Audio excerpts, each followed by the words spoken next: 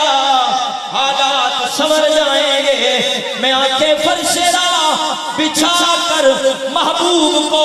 خود دعوت دوں گا۔ سبحان اللہ۔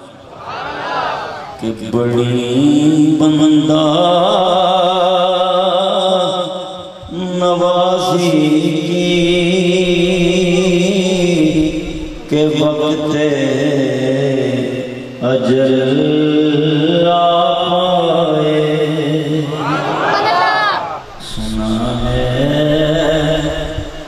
آپ ہر عاشق۔ یہ غار سور کا منظر ہے، وہ گھر ہے نا حضرت ابوبکر صدیق کا، اس لیے کہ وہ وہاں پہ انہوں نے 3 دن 3 راتیں قیام کرنی تھی، لیکن ماحول کو سجا کے کہتے ہیں سنا ہے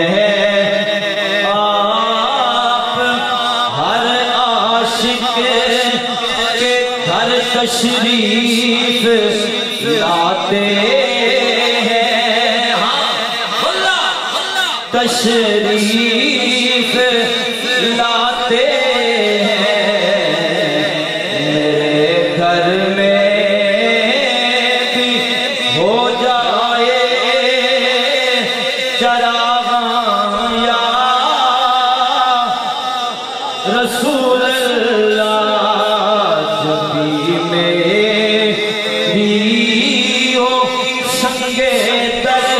تمہارا یا رسول اللہ، تمہارا یا رسول اللہ۔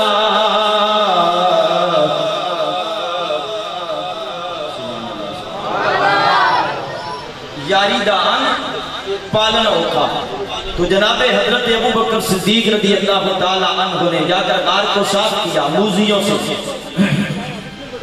آج بھی جہاں یہ عشق کی راہوں میں موذی آ جائیں تو حضرت ابوبکر صدیق کے نام کا ایک نعرہ لگا دو، سارے موذی نس جاتے ہیں، سارے رستے صاف ہو جاتے ہیں۔ اور جناب ابوبکر صدیق نے بتا دیا کہ یہ جو نسبت رسولی والا راستہ ہے، اس میں کوئی موذی پہلے تو آئے گا نہیں، لیکن جو آئے گا میرا نام لے کے دیکھنا خود بخود راستہ صاف ہو جائے گا۔ آپ نے ماحول بنا دیا، غار صاف ہو گئی، اور جناب حضرت ابوبکر صدیق رضی اللہ تعالی عنہ نے حضور کو دعوت دی، حضور اندر تشریف لے کے جاتے ہیں۔ اب اس کا دوسرا پہلو دیکھیں نا، حضرت ابوبکر صدیق نے اتنی قربانی دی ہے تو فرمایا ایک کھچے ایک چھڑدا جاوے۔ اب حضرت ابوبکر صدیق نے اتنی قربانی دی تو جو رب کے محبوب ہے دیکھیں انہوں نے ابوبکر صدیق کو صلہ کے ساتھ فرمایا۔ جب ماحول سج گیا حضرت ابوبکر صدیق نے گود بچھائی، رب کے محبوب جا کر آرام کرنے لگے۔ حضرت ابوبکر صدیق عرض کرنے لگے آقا جی پیاس لگی ہے، پانی کی طلب ہے، پیاس پانی العطش العطش، پیاس پیاس پیاس۔ میرے محبوب کونین صلی اللہ تعالی علیہ وآلہ وسلم نے یہ نہیں فرمایا ابوبکر صدیق ہم حرم سے نکلے ہیں، پیدل سفر کے کر کے آئے ہیں، راستے میں کوئی چشمہ نہیں دیکھا، کوئی کنواں نہیں دیکھا، کوئی نہر نہیں دیکھی، پانی کا کوئی سلسلہ نظر نہیں آیا، تھوڑا برداشت کرنا پڑے گا۔ لیکن میرے آقا علیہ السلام نے یہ نہیں فرمایا میرے یار تو نے میرے لیے اتنی قربانیاں دی ہیں، کیا یاد کرے گا دنیا قیامت تک جب یاری کی مثالیں دے گی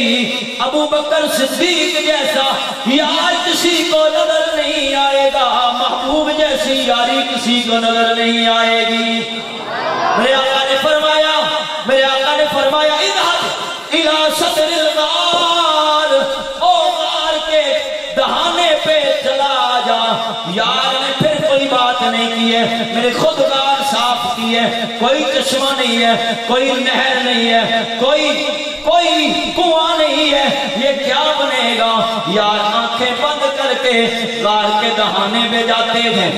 پیاس بجھا کر واپس آتے ہیں۔ میرے آقا نے خود پوچھا ابو بکر پانی پی لیا؟ ہاں جی یا رسول اللہ پی لیا، لیکن اتنا میٹھا پانی، اتنا لذیذ، برف سے زیادہ ٹھنڈا، دودھ سے زیادہ سفید، مشک و عنبر سے زیادہ خوشبودار آج تک نہیں پیا ہے۔ یہ ہے یاری، اور یہ یاری کا جو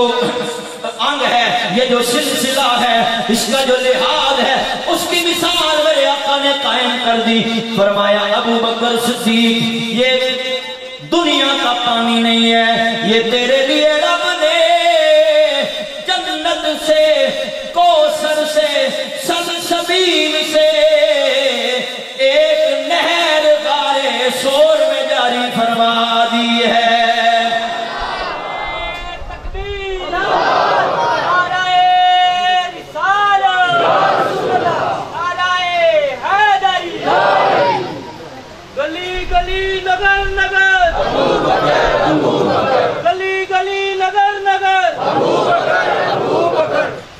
آج بھی لوگ جاتے ہیں، کتنے لوگ آج سور گئے ہوں گے؟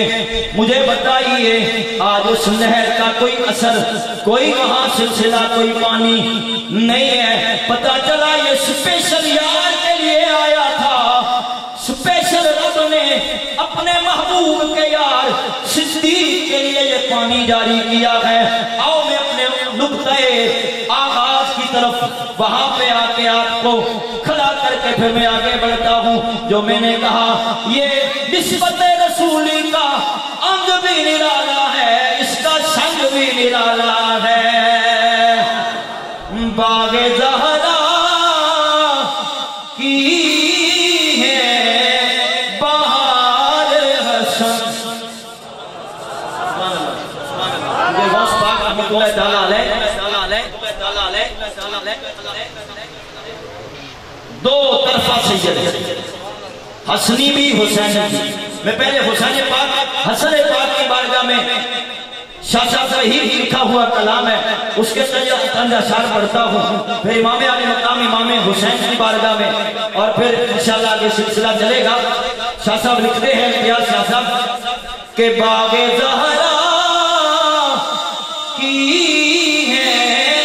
بہار حسن، اے حضور میں سید آ گیا، اے میرا بیٹا سید ہے، یعنی سردار ہے، اے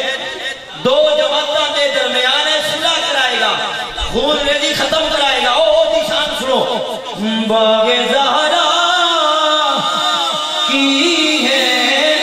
بہار حسن، ایسے نہیں شاید اسی پہلے مطلب پہ ہی میری بات ختم ہو جائے، لیکن جب امام حسن مجتبی کا نام آئے، اب آپ کے جذبوں میں جو نانی آنی چاہیے، آپ کے جذبوں میں ابار آنا چاہیے، پتہ چلے کہ یہ نسبت رسولی سے تعلق رکھنے والے، یہ حضور کے غلام، حضور کی ہر نسبت کا لحاظ رکھنے والے ہیں۔ باغ زہرا کی ہے بہار حسن، نسل حیدر قائد بقار حسن، نسل حیدر قائد بقار حسن، جس سے ساری دل منور ہو، نور حق کا ہے وہ مینار حسن، نور حق کا ہے وہ مینار حسن، باغ زہرا کی ہے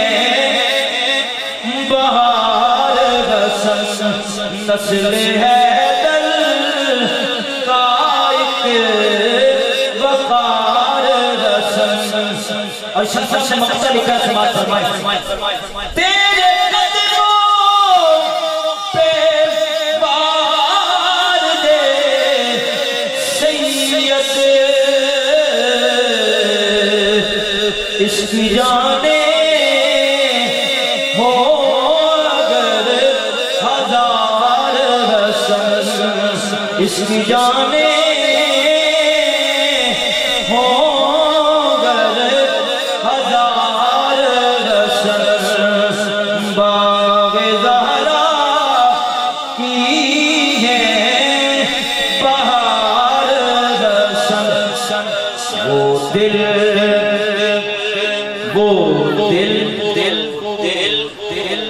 جہاں جہاں دل ہے وہاں ہاتھ رکھیں پوچھیں وہ دل ہی کیا کہ جس میں سمویا نہیں حسین وہ دل ہی کیا کہ جس میں سمویا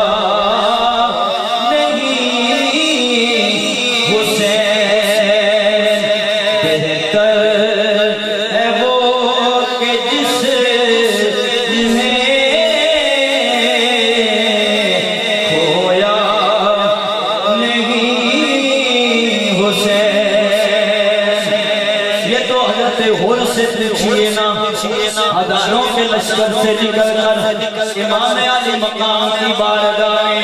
سر قدموں پہ رکھ کر یہ اس شیر کا مصداق بن جاتے ہیں اس کو عملی جامہ پہنا دیتے ہیں کہ بہتر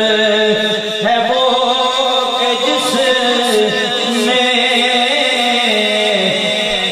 کھویا نہیں حسین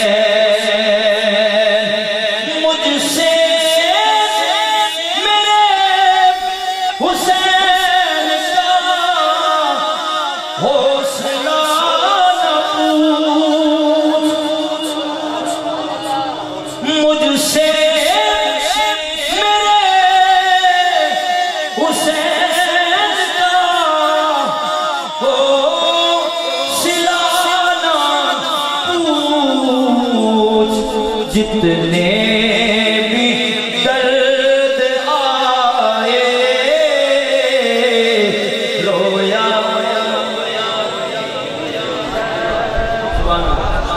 امام حسن مجتبہ بھائی بھائیاں دے دردی ہوندے تے بھائی بھائیاں دیاں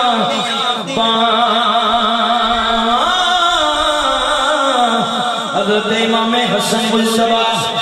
رضی اللہ تعالیٰ عنہ سر سے لے کر ناف تک شفیع مصطفیٰ جب آپ کو زہر دیا گیا آپ کی حالت زار بدل دی گئی وقت آخر آ گیا سرحانے پہ بھائی کھڑا ہے اور وہ بھائی کھڑا ہے وہ ویر کھڑا ہے جو جب حضور کی نظروں کے سامنے سے گزرتے میرے آقا فرماتے صحابہ یہ وہ میرا بیٹا حسین جا رہا ہے جس پہ میں نے اپنا بیٹا ابراہیم وار دیا ہے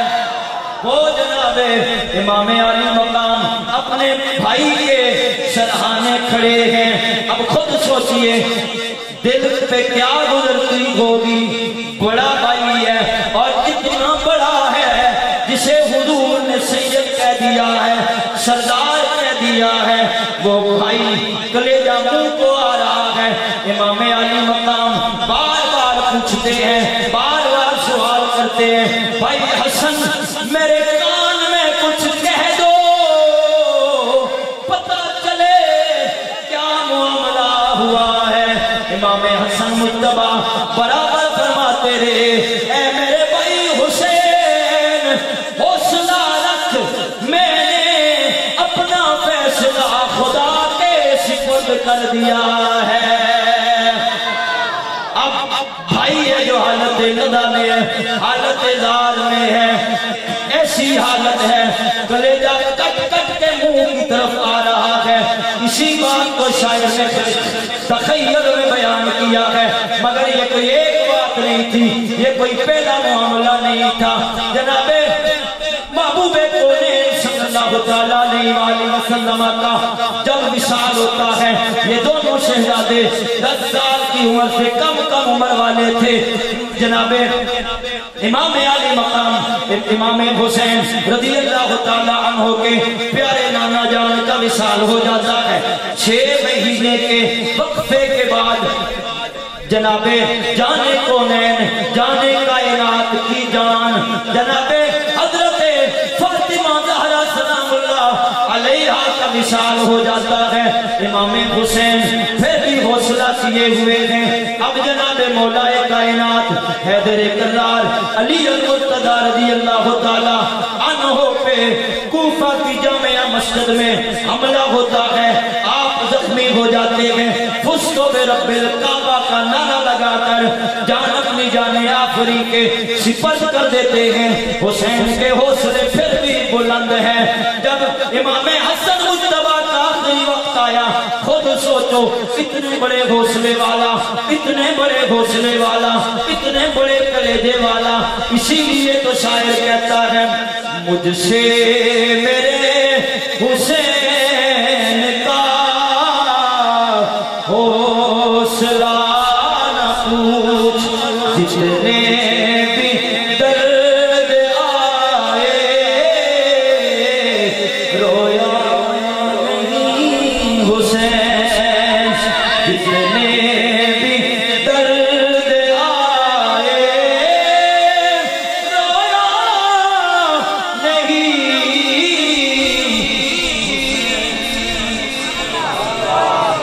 کہہ دو ہوا سے، کہہ دو ہوا سے، کہہ دو ہوا سے کہ اب شور نہ کرے۔ یہ بھی ہو سکتا ہے کہ ہوا ہو اور اس کا شور نہ ہو، یعنی ہمیں تو آواز نہیں آتی، محسوس نہیں کر سکتے ہیں، لیکن یہ فضا، یہ ہوا، یہی ہوا تو طوفان بن کر سمندروں سے نکلتی ہے اور پھر طوفان بپا کر دیتی ہے، یہ تو ناممکن ہے۔ لیکن شاعر اپنی محبتوں کا اظہار کرتا ہے، کہہ دو ہوا سے کہ اب شور نہ کرے۔ اسی تیار ہو سوچ میں پھر اگلا مصرع پڑھ سا، کہہ دو ہوا سے کہ اب شور نہ کرے، طیبہ سے کربلا تک سویا نہیں حسین، طیبہ سے کربلا تک سویا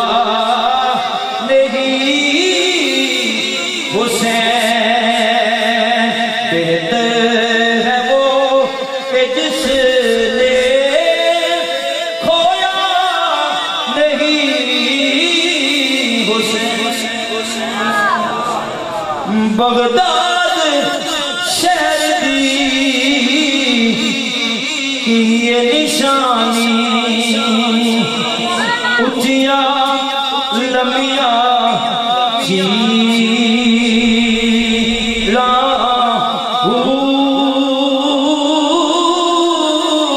تن من میرا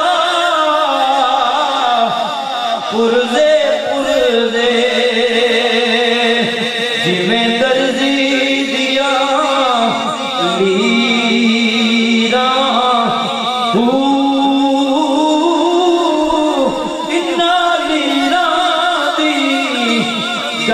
کفنی پاکے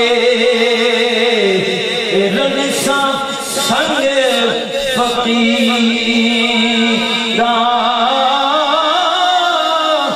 بغداد شہر دے ٹکڑے منگساں باہو تے کرساں میرا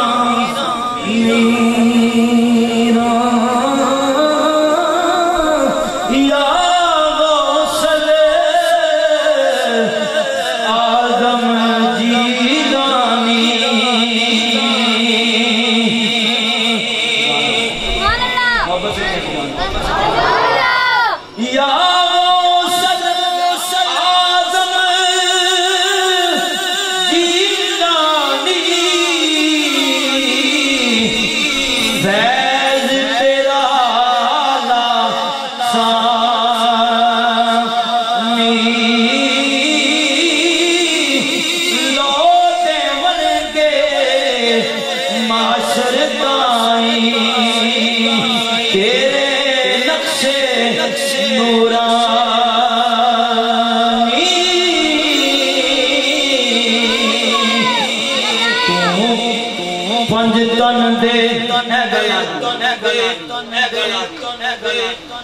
جدی بیست میں امام حسن دی بارگاہ میں حاضری لائیے، امام حسین دی بارگاہ میں لائیے تے نصیر ملت رحمت اللہ تعالیٰ علیہ نے اس مصرے میں کوئی کلام آکھیا اس نسبت کا اظہار کیتا تم پنج تن دے گردار